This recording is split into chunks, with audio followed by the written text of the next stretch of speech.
Olá, queridas e queridos alunos. Hoje vamos fazer uma visão do pensamento grego que vai acrescentar uma série de informações novas, mas ao mesmo tempo, e essa é a minha maior preocupação, vai servir como uma revisão, inclusive de preparação para as diversas questões que têm caído sobre esse assunto. Bom, estamos falando do pensamento grego, então eu já me imagino aqui olhando para a Acrópole de Atenas, o Partenon, toda essa beleza, esse grande legado que ainda hoje a gente olha e vê com bons olhos. Os gregos herdaram do Egito a arte do cálculo. Só que Pitágoras converte essa arte numa teoria sistemática, praticamente inventa a geometria. A Babilônia, por outro lado, fazia observações astronômicas com a finalidade de traçar rotas marítimas. Mas os gregos constroem uma astronomia orgânica. Tudo que os gregos fizeram foi uma sistematização científica, ou uma pré-ciência, se nós examinarmos a ciência no sentido da ciência moderna. Bom, eles nos trouxeram também diversos conceitos. O primeiro que eu chamo a atenção é a aletheia, que veio inclusive a um legado da mitologia grega.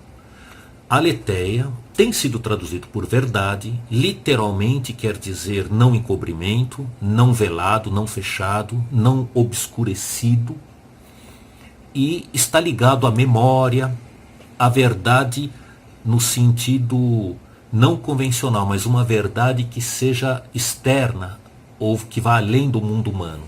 A sua oposição é a leté, que tem sido traduzido por engano, esquecimento.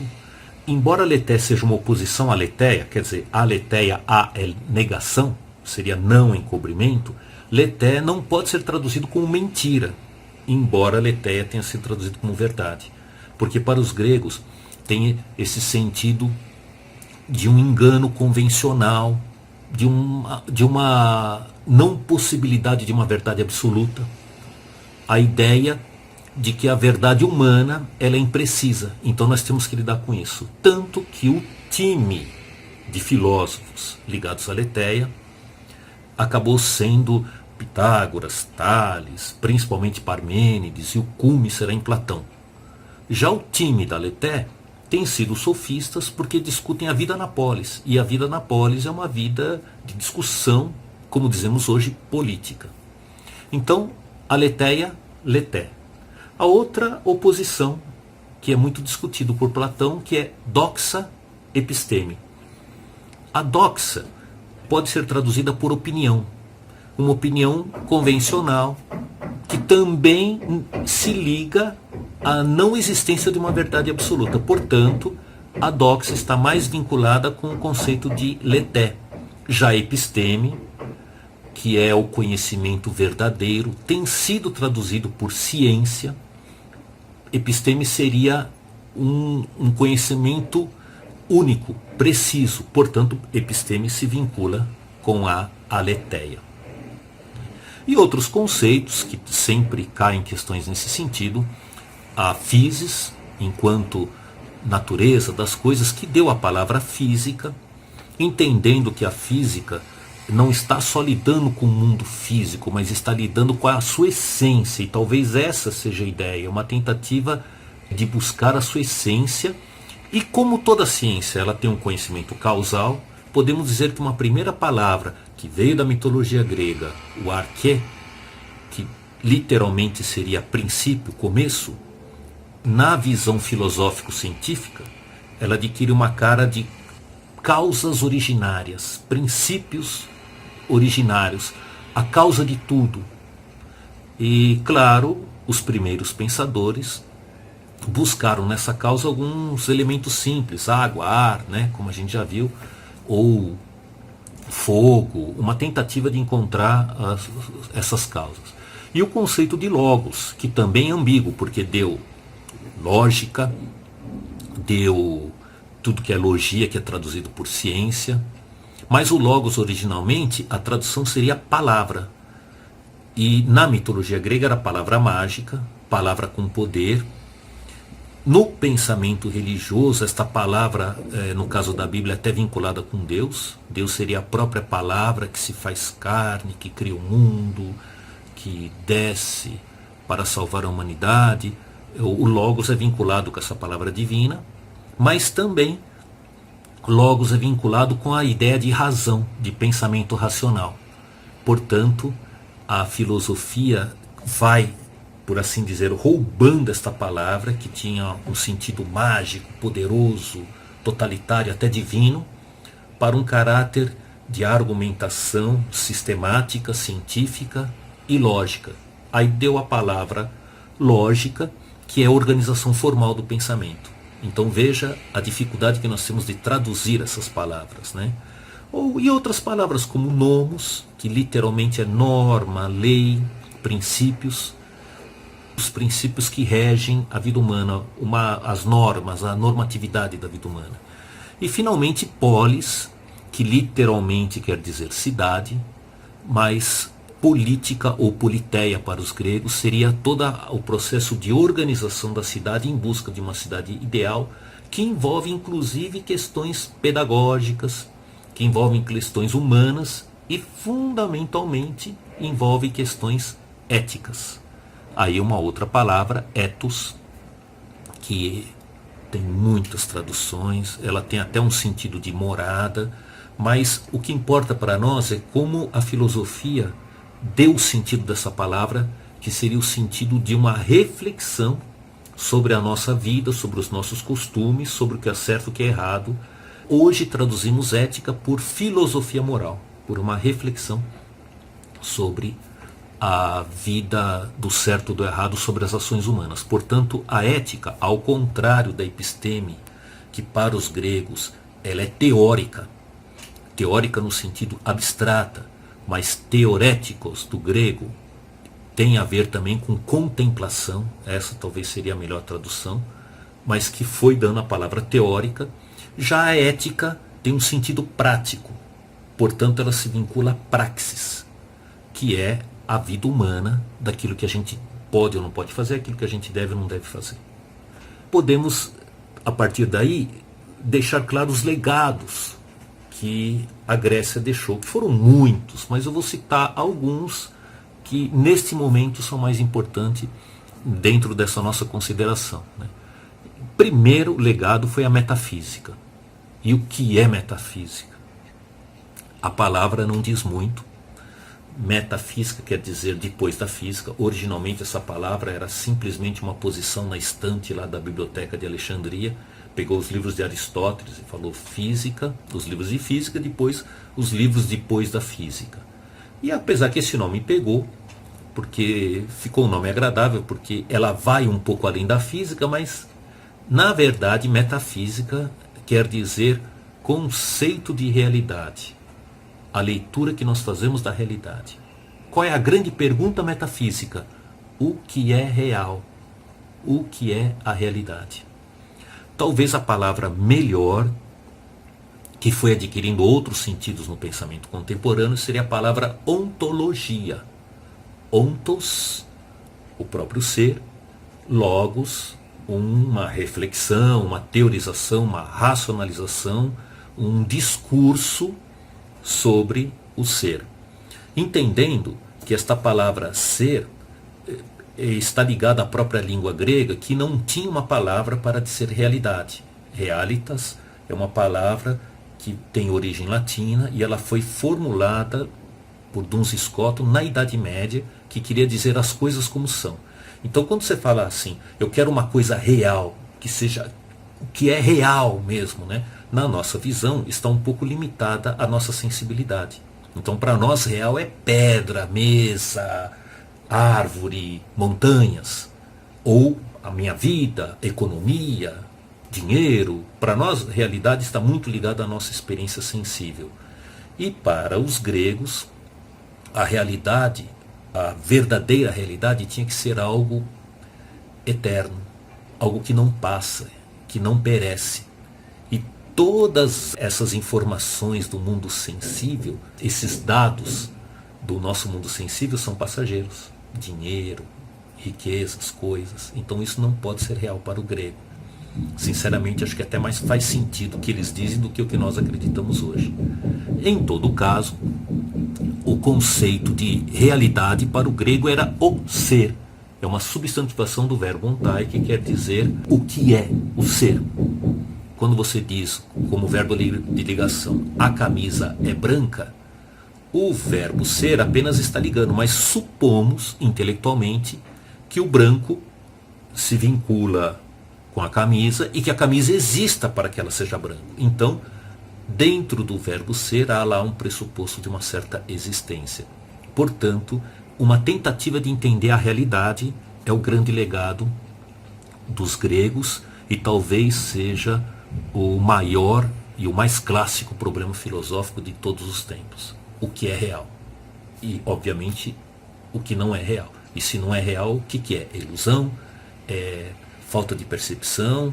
É falta de atenção? O que seria? Bom, falamos também da lógica, que a palavra logos, né, que deu a palavra lógica, mas a lógica se configurou também como uma ordenação do pensamento.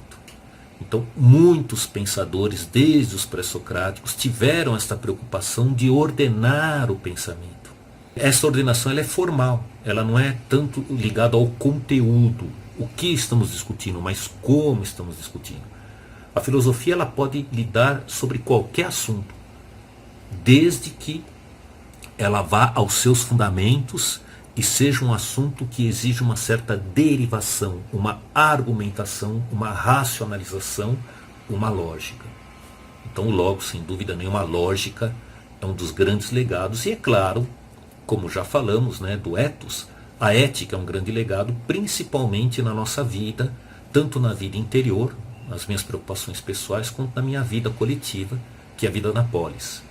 Ligado a isso, o grande legado grego é a filosofia política, uma discussão de como funciona a vida na polis, quais são as propostas, quais são os limites.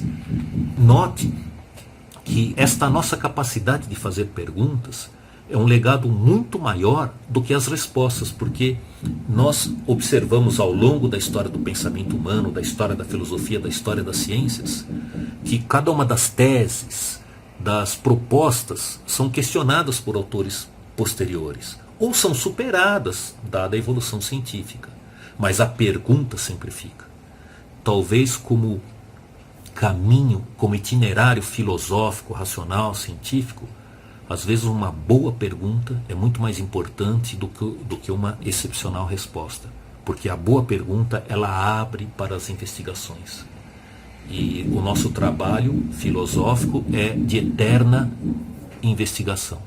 Pois bem, outro ramo da filosofia importante é a estética. A estesis é as formas com que nós percebemos o mundo, então está ligado à nossa sensibilidade. Ah, mas nós já comentamos que a filosofia grega achava que a sensibilidade ela é ilusória. Sim, ela é ilusória, mas a forma com que percebemos o mundo, ela não é ilusória. Essa forma nos traz sentimentos, sensações, e ela nos traz a consciência do belo. E o belo é algo que transcende a nossa percepção. Por exemplo, você ouve uma música muito bonita, aquilo parece que vai além daqueles sons que você está ouvindo. Ela, de alguma maneira, toca a sua alma, lhe propõe ideias, de alguma maneira transcende o nosso pensamento. Esta é uma pergunta boa também. Como é a arte? Quando eu observo um quadro bonito, ou observo algo que se me apresenta artisticamente, por exemplo, uma paisagem muito bonita, aquilo me leva a algo que vai além dessa percepção sensível. Então é uma pergunta, é o belo, como funciona? Outro é a democracia. Esta vida na polis que deve ser organizada pela população. Uma democracia que tem muitos problemas, que nunca será plena. Os gregos tinham uma proposta de uma democracia direta, isto é, ligada a propostas, quer dizer, qualquer cidadão, aspas, qualquer cidadão grego podia chegar lá e colocar sua proposta. Se ela fosse boa, ela mereceria ser ouvida, se não, ela seria descartada, mas ele podia se posicionar. Nós vemos que em sociedades grandes e complexas é impossível essa democracia, então ela foi adotada como uma democracia de representatividade. Escolhemos alguém que pense por nós, né? E enfim, o legado da mitologia grega, que nos trouxe duas tendências de linhas de mitologia, né? Uma foi a linha de uma religião mais pública. Então temos a mitologia grega de Homero, todas aquelas aventuras. E outra ficou restrita aos matemáticos, que eram dos ritos órficos. O orfismo, que era uma espécie de religião erudita, própria dos teóricos. Daí porque a palavra teoria pode ser traduzida como contemplação. Eles não viam diferença. Eles contemplavam o universo porque encontrava algo de divino ali. Havia esta relação entre o mundo físico sensível e encontrar nele realidades que vão além desse mundo. Por isso não era estranho que Pitágoras fosse, por exemplo, um cara do rito órfico, um cara muito religioso, uma espécie de um monge e um matemático também. Não cabia no grego esta ideia de uma matemática que fosse, por exemplo, ateia. Pelo contrário, eles tinham uma ordem cósmica muito bonita no universo. Pois bem, além desse aspecto da religião, né, nasceu também esse conceito que atribuímos a Pitágoras, amor à sabedoria, para entender que filosofia não é propriamente a sabedoria, o conhecimento, as informações ou uma ciência fechada, mas é uma eterna busca. Quando o cara diz que ama a sabedoria, ele não está dizendo que ele a possui. Ninguém possui aquilo que ama, a gente busca aquilo que ama.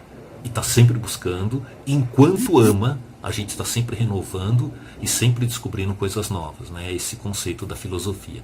E outras formas ligadas à vida grega é a poesia, porque a poesia grega trouxe o conceito de harmonia. E esse conceito de harmonia que há nos versos, nas formas, nas rimas, nas métricas poéticas, ela foi transferida para os conceitos científicos, entendendo que há também uma harmonia no cosmos. Veja que todo o pensamento grego ele teve bases para diversos ramos de ciências ou de linhas ou de matérias que hoje nós separamos, né? Você diria, o professor de filosofia não tem nada a ver com o professor de literatura, não tem nada a ver com o professor de física, de química. Para os gregos não era assim. Ele era extremamente interdisciplinar. E o curioso é que em muitas questões, principalmente de Unesp, Enem e outras, estão cada vez mais interdisciplinar. Parece que atualmente nós estamos voltando, ao menos no mundo acadêmico, no ensino médio universitário, a ideia de que precisamos ser mais interdisciplinares, como já era natural para o grego. Além disso, o conceito de cidadania, que era a vida na polis, que era toda a possibilidade de eu me sentir inserido na vida. Então eu tenho que reconhecer que eu sou um sujeito político, querendo ou não. Ah, mas eu não quero me envolver. Não querer se envolver já é uma atitude política. Você está inserido na polis, na comunidade, na família, na sociedade, no trabalho. Você não pode não ser político. Infelizmente vinculamos hoje a palavra política com corrupção, por conta de fenômenos históricos. Mas não é necessariamente. Política é toda proposta de vida pública, de vida comum. Isso é muito interessante. Eu queria chamar a atenção para alguns autores que falamos pouco e que eles podem cair em diversas questões, mas principalmente as ideias deles permaneceram. Eu chamo a atenção para os chamados pluralistas, os pensadores pré-socráticos pluralistas, que deram base à ciência como nós entendemos hoje a ciência moderna, né? Eu chamo a atenção para o Empédocles, aquele cara que falou água, ar, terra e fogo. Mas foi o primeiro que elaborou o conceito de elemento. Por exemplo, quando você fala em elemento químico, por exemplo, oxigênio e hidrogênio, são elementos químicos. Mas você não vai falar que a água hoje, né, que a água é um elemento químico. Por quê? Porque ela é composta por dois elementos, hidrogênio e oxigênio. Esses caras estavam buscando o elemento, ou seja, as causas originárias, as bases de tudo que forma o cosmo, o universo. Então Empédocles praticamente estabelece este conceito de elemento elementar, básico, que hoje adotamos o conceito de elemento químico. Anaxágoras teve um outro conceito que não sabemos se ele disse ou se foi uma tradução de Aristóteles, é o conceito de homeomerias. Mas qual que é a ideia? Unidades que são quantitativamente diferentes, mas qualitativamente iguais. E que, alterando essas quantidades, produzem tudo que tem no universo. Se você me disser assim, nossa, eu não entendi nada do que você está falando, eu poderia dar como exemplo o átomo como imaginamos que seja hoje. Prótons, elétrons e nêutrons. Os átomos são todos qualitativamente iguais. Todos têm prótons, elétrons e nêutrons. Se você quiser subdividir quarks, outras coisas, mas vamos ficar nesse simples. Pois bem, o que muda é a quantidade. Então, qual é a diferença entre o ouro e o ferro? A quantidade em forma de proporção que estão esses elementos. Claro que ele não pensava assim, mas é um conceito que foi possível dar a base desta nossa visão de átomo atual. E claro, a palavra átomo, desenvolvida por Leucipo e Demócrito, não sabemos quem teve primeiramente essa ideia, provavelmente Leucipo, mas sabemos com certeza que o Demócrito sistematizou e desenvolveu esse conceito. Demócrito, por acaso, era um pensador brincalhão, sorridente, de bem com a vida, e ele dizia que o átomo seria a parte indivisível, a base de todo o universo. Então veja, entendendo essa ideia de átomo como unidades que formam o universo, entendendo esta ideia do Anaxágoras, de partes que são quantitativamente diferentes, mas qualitativamente iguais, e juntando essa ideia de elemento, com esses três pensadores nós temos a ideia do átomo como ele é pensado na química e na física atual. Né? Claro que já avançamos muito, tem toda a física quântica, mas não é o caso aqui, para entender como esses caras trouxeram a base do pensamento científico. Né? Por fim, os sofistas, com toda a sua noção de vida na polis, os sofistas são literalmente pessoas políticas. E na vida na polis, você não encontra verdades absolutas, tudo é discutido. Tudo se diz hoje, não, temos que discutir essa questão. Então, os sofistas trabalhavam em base a convenções. Né? O que é uma convenção? Quando você reúne pessoas e vamos discutir, refletir e entender qual que é a melhor postura para a nossa vida social, política, para a nossa cidade, para o nosso país, ou para a nossa empresa, ou para a nossa escola, ou para a nossa universidade, onde você estiver. Inclusive, a gente pode até criar convenções na vida familiar. Né? E os sofistas eram mestres disso, mas entendiam que o mundo tinha que ser relativo, isto é, eles eram mestres da relatividade e não acreditavam que tinha uma verdade fechada. Por isso, se não há uma verdade fechada, toda a minha arte é do convencimento. Daí que os sofistas estão ligados à palavra erística, que é a arte do convencimento. Já Sócrates é o cara da heurística, porque ele acreditava que devia haver uma investigação. Heurística quer dizer investigação contrária de erística, que está ligado à discussão por meio de convencimento. Ambos trabalham com logos, mas o logos sofista, a heurística está voltada para o convencimento. No logos de Sócrates, que é o diálogo, o diálogos, está voltado para a investigação, para a busca de conceitos novos. E a arte desta investigação do Sócrates é a sua maiêutica. É óbvio, né? Já conhecemos essa palavra, já vimos em outras ocasiões, que ele chamava da arte do parto, que ele entendia que por meio dessa discussão a gente pode parir ideias. Mas lembrando, só consegue parir uma ideia aquele que estiver grávido, isto é, tiver desejoso de alcançar as ideias. E por fim, comentamos aí do mito da caverna de Platão, que ainda gera dúvidas, e sinceramente, se você ainda não tem dúvidas sobre o mito da caverna, sobre a alegoria da caverna, é porque você não entendeu totalmente. Ah, mas pelo contrário, eu tenho dúvidas, por isso que eu não estou entendendo. Não, se você entendeu alguma coisa, você deve ter dúvidas, deve te surgir perguntas. Mas o que eu chamo a atenção embora o mito da caverna já foi discutido em outras ocasiões, é que Platão fazia uma distinção entre mundo ideal e mundo sensível.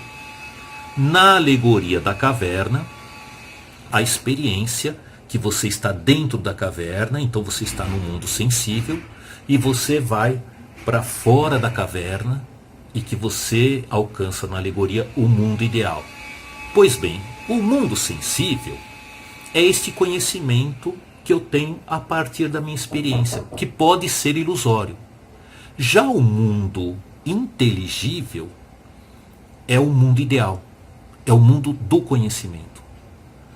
Não é o mundo da própria sensibilidade. Às vezes eu tenho que superar a dimensão da sensibilidade para conhecer alguma coisa. Eu tenho que enxergar o que não está explícito na minha visão. Portanto, mundo sensível, mundo das ilusões, mundo limitado, mundo do que passa, do que é perecível. Mundo ideal é o mundo do conhecimento, é o mundo da inteligência que eu busco alcançar por um esforço muito grande, na metáfora, sair da caverna, para conseguir enxergar coisas que talvez nem todos estejam usando. Eu já vi até textos do mundo empresarial usando essa alegoria de Platão, dizendo o seguinte: às vezes o empresário tem que sair da caverna e buscar coisas novas, coisa que ninguém viu. Você tem que enxergar o que ninguém está enxergando, buscar propostas novas que às vezes ninguém imaginava que podia ter. Eu não diria que ainda assim, porque para Platão sair da caverna seria em direção ao teoréticos, à contemplação, uma coisa quase que divina, uma coisa muito distante. Em todo caso, seria realmente você sair da sua, como se fala hoje, sair do seu quadrado, da sua caixinha e conseguir enxergar coisas maiores. Então realmente os gregos deixaram um grande legado para o pensamento humano, e acho que nunca é demais falar deles, mesmo que seja numa revisão e a gente tendo que repetir diversos conceitos sobre os quais já falamos. Até mais. Tchau.